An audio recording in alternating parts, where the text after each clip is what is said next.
Hi കൂട്ടുകാരെ, ഇതേ ഞാനിന്നൊരു പായസമായിട്ടോ വന്നേക്കണേ. പാലട കണ്ടോ, പാലടയുടെ എനിക്ക് ഇച്ചിരി ചൗരി ഇടുന്ന ഇഷ്ടം. അപ്പോൾ 200 ഗ്രാം പാലട കേട്ടോ. അപ്പോൾ ഇതാദ്യം ഒന്ന് വെള്ളം ഒഴിച്ച് വേവിക്കട്ടെ. ശർക്കര ഞാനോട് ഉരുക്കി വെച്ചിട്ടുണ്ട്, അണ്ടിപ്പരിപ്പ് മുന്തിരിയൊക്കെ എടുത്ത് വെച്ചിട്ടുണ്ട്. അപ്പോൾ ഇച്ചിരി ചുക്ക് ചതച്ചുകൊണ്ട് വരണം, ഏലക്കായും ചതച്ചുകൊണ്ട്. അപ്പോൾ ഞാനിതൊന്ന് വെള്ളമൊഴിച്ച് വേവിക്കാൻ പോവാം.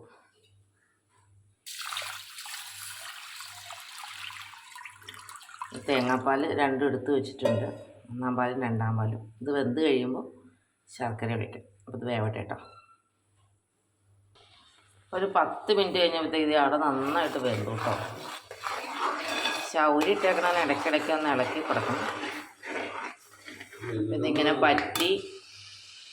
അപ്പോൾ അത് കുറച്ച് ശർക്കര ഉരുക്കി വെച്ചിട്ടുണ്ടായിരുന്നു. അപ്പോൾ 1/4 കിലോയ്ക്ക് 400 ഗ്രാം ശർക്കര, അങ്ങനെ കേട്ടോ അളവ്. ശർക്കര ഉരുക്കി വെച്ചിട്ടുണ്ടായിരുന്നു. പഞ്ചസാര ഇട്ടുണ്ടാക്കാം, ശർക്കര ഇട്ടുണ്ടാക്കാം. ഇത് ശർക്കരയാണ് നമുക്ക് ഇഷ്ടം, അതുകൊണ്ടാണ് ശർക്കര ഇട്ടുണ്ടാക്കുക. ഇത് ശർക്കര ഇട്ടു. മധുരം കൂട്ടി കുറച്ചത് ഓരോരോ ഇഷ്ടമാണ്. നല്ല മധുരം ഇഷ്ടമുള്ളവർക്ക് നല്ല മധുരം. ഈ ശർക്കര ഇട്ട് കഴിഞ്ഞാൽ പിന്നെ ഇത് വേവില്ല. പിന്നെ ശർക്കര കിടന്ന് ഇങ്ങനെ വരലട്ടെ. കുറച്ച് സമയം കഴിയുമ്പോൾ വേണം നമുക്ക് പാല് ചേർക്കാം. ശർക്കര കിടന്നിട്ടുണ്ട് കേട്ടോ. അപ്പോൾ ഇങ്ങനെ ഇടയ്ക്കിടയ്ക്ക് നന്നായിട്ട് ഇളക്കിക്കൊണ്ടിരിക്കണം. ഇളക്ക് പായസത്തിന് മസ്റ്റാണ്. അങ്ങനെ ശർക്കരയിൽ കിടന്ന് ഇങ്ങനെ വരണ്ട് ഇച്ചിരി ചേർക്കുന്നില്ല, കാരണം എനിക്ക് നെയ്യുടെ ടേസ്റ്റ് അത്ര ഇഷ്ടമല്ല. ഞാനിപ്പോൾ മുന്തിരിയൊക്കെ മൂപ്പിക്കുമ്പോൾ നെയ്യിട്ടല്ലോ. അപ്പോൾ അതിങ്ങനെയാണ് ഇത്ര വെന്തു. ഇനി നമുക്ക് രണ്ടാം പാല് ചേർക്കാം. പണ്ടൊക്കെ 3-ാം പാല് ചേർത്തായിരുന്നു അടുപ്പത്ത് വയ്ക്കുന്നത്. ഇപ്പോൾ ഈ നമ്മൾ മിക്സിയിലിട്ടൊക്കെ അടിക്കണതിനും 2 പാലെടുത്താൽ മതി. പിന്നെ തിളപ്പിച്ച വെള്ളം ഒഴിച്ചാണല്ലോ നമ്മൾ പാലെടുക്കുന്നത്. അപ്പോൾ ഇതൊന്ന് കുറുകെ പറ്റട്ടെ കേട്ടോ, എന്നിട്ട് വേണം 1-ാം പാല് ചേർക്കാൻ. അപ്പോൾ ഇത് ഇങ്ങനെ പറ്റിയിട്ടോ, 2-ാം പാൽ ഒഴിച്ച് പറ്റി നന്നായിട്ട് വെന്ത് കുറുകി. അപ്പോൾ ഞാനിതിൽ ഉപയോഗിച്ച് 2 തേങ്ങ കേട്ടോ.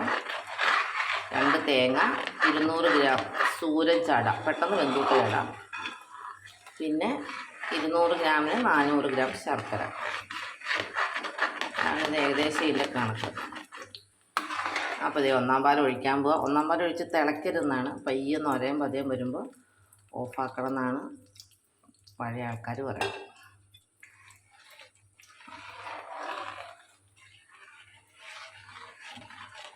ഞാൻ പായസം ഉണ്ടാക്കാൻ പഠിച്ചത് സ്കൂളിൽ വെച്ചാട്ടോ. സ്കൂളിൽ വെച്ച് ഞങ്ങളുടെ സാറുമാരെ കൂടി പഠിപ്പിച്ച് അങ്ങനെയാണ്. ഞാൻ ചെറുപ്പത്തിലേ മുതൽ എനിക്ക് പാചകം ഇഷ്ടമായിരുന്നു. പായസം ഉണ്ടാക്കണം നോക്കി, അങ്ങനെയാണ് പായസം ഉണ്ടാക്കാൻ പഠിച്ചത്.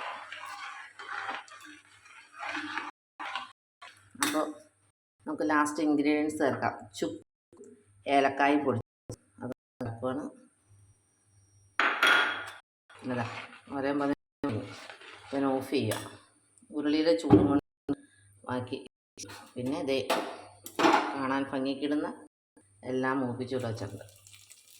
അപ്പോൾ അതും ചേർത്തു. അപ്പോൾ അങ്ങനെ പായസം റെഡി. ഇനി അടുത്ത വീഡിയോയുമായി വരുന്നവരെ ടാറ്റാ, ബൈ ബൈ.